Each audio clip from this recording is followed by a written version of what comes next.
వైఎస్ఆర్సీపీ ఊసరవెల్లి రాజకీయాలు తెలుగు రాష్ట్రాలకి ఏం కొత్త కాదు, దేశానికి పెద్ద కొత్త కాదు. కాకపోతే ఇంకా వీళ్ళు ఏదో ఒక రకంగా ఒక వర్గానికి సపోర్ట్ చేసేస్తున్నామనే పేరుతో ఈ ఊసరవెల్లి రాజకీయాలు అనేవి ఇంకా కంటిన్యూ చేస్తున్నటువంటి పరిస్థితి. రాష్ట్రంలోనేమో మొన్న పెద్ది నాని గారు మనందరూ బాగా తెలుసుగా వక్ఫ్పై దాడి రాజ్యాంగంపై దాడే అని చెప్పి ధర్నాలు చేసి వక్ఫ్ బోర్డుకి వ్యతిరేకంగా మేము ఓటు వేయబోతున్నాం అని చెప్పారు. ఓకే, బాగానే ఉంది. దానికి తగ్గట్టుగా లెటర్ హ్యాడ్ కూడా రిలీజ్ చేశారు. ఏ రోజు 3వ తారీఖు ఆల్ వైఎస్ఆర్సీపీ రాజ్యసభ మెంబర్స్ వక్ఫ్కి అడ్మినెంట్ బిల్లుకి సంబంధించినటువంటి దాంట్లో అగ్నెస్ట్గా బిల్లు దాంట్లోకి సంబంధించినటువంటి ఓటింగ్లో పాల్గొనాలి, అగ్నెస్ట్గా ఓటింగ్ వేయాలి అని చెప్పారు. దానికి తగ్గట్టుగానే ఈయన కూడా అక్కడ ఒక సభలో మాట్లాడడం అయితే జరిగింది. అయితే ఒక సభలోనేమో అగ్నెస్ట్గా మాట్లాడి ఇంకొక సభకు దగ్గరికి వెళ్ళేటప్పటికి పాజిటివ్గా అనుకూలంగా ఓటు వేసినటువంటి ఘనత నిజంగా ఈ ఊసరవెల్లి రాజకీయాలు సభకి మారిపోయినటువంటి పరిస్థితి ఓన్లీ ఈ ఊసరవెల్లి వైఎస్ఆర్సీపీఏ చేస్తుంది అనడంలో ఎటువంటి ఆలోచన కూడా లేదు. ఎందుకు అంటున్నానంటే ఇక్కడ మనకు చూడొచ్చు వైఎస్ఆర్సీపీకి సంబంధించినటువంటి వక్ఫ్ బిల్లు మనం ఇక్కడ చూసుకుంటే అనుకూలంగా 128, వ్యతిరేకంగా 98. అంటే ఇక్కడ పార్లమెంట్కి సంబంధించినటువంటి 2 సభలు ఉంటాయి, లోక్సభ కావచ్చు, లేదంటే పార్లమెంట్కి సంబంధించినటువంటి లోక్సభ, అలాగే మన రాజ్యసభ. ఈ 2 సభల్లో ఒక సభలో అటు బీజేపీ పార్టీకి ఎన్డీఏ కూటమికి చాలా బలం ఎక్కువగా ఉన్నది.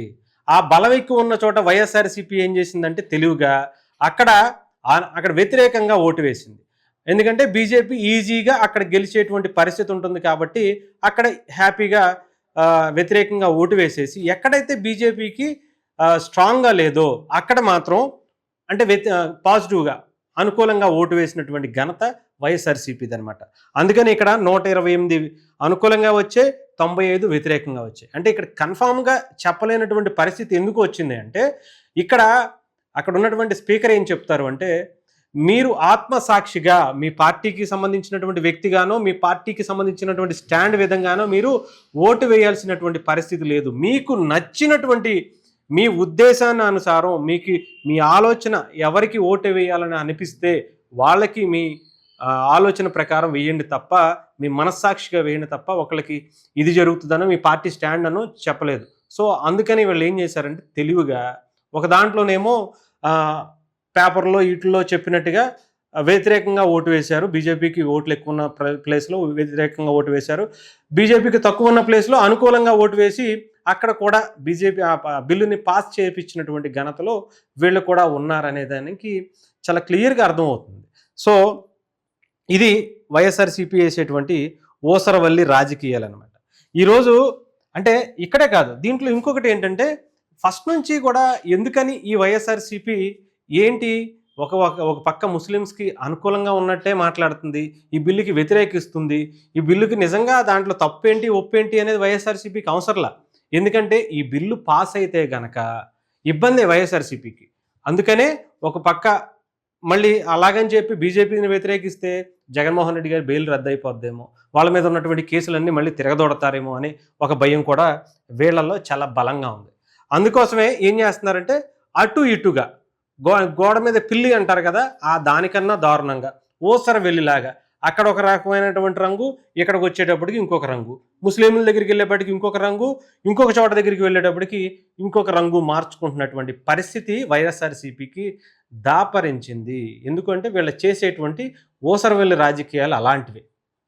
ఇప్పుడు ఆ సాక్షి ఆఫీసు కూడా వక్ఫ్ బోర్డు కింద ఉన్నటువంటి భూమి అని చెప్తున్నారు. దాన్ని లాక్కుని ఆక్రమించో లేదంటే ఏదో ఒక విధంగానో హైదరాబాద్లో సాక్షి ప్రధాన కార్యాలయం కూడా ఉన్నట్టుగా తెలుస్తుంది. ఇప్పుడు వాళ్ళకి ఏం చేసినా తప్పే, అటు వ్యతిరేకంగా చేసినా తప్పే అనిపిస్తుంది, వ్యతిరేకంగా ఓటేస్తే ఇటు వైఎస్ఆర్సీపీకి ఎటు చేసినా తప్పనే అనిపిస్తుంది. ఎందుకంటే తప్పే, వాళ్ళకి అటు నుంచి 30 ఉంది, ఇటు నుంచి 30 ఉందా. వ్యతిరేకంగా ఓటు వేసినా అటు బీజేపీ కేసులన్నీ తిరగతోటి ఈయన బెయిల్ రద్దు చేస్తే మొత్తానికే పోయే పరిస్థితి ఉంది.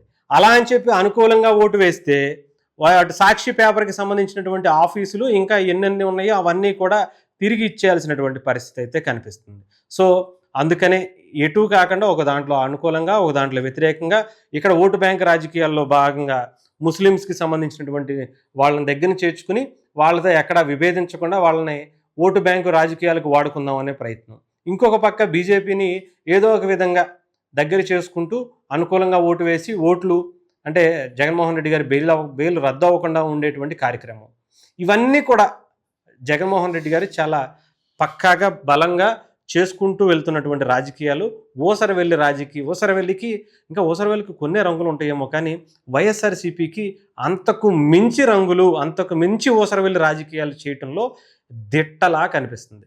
ఎవడికి అర్థం కాని రాజకీయం, ఎవడికి ఉపయోగపడినటువంటి రాజకీయం, కేవలం తన స్వార్థం కోసం జగన్మోహన్ రెడ్డి గారు వైఎస్ఆర్సీపీ పార్టీకి మాత్రమే అనుకూలంగా ఉండేటువంటి ఊసరవెల్లి రాజకీయాలు జగన్మోహన్ రెడ్డి గారు చేయటంలో దిట్ట అని మరొకసారి తేట తెల్లమైంది.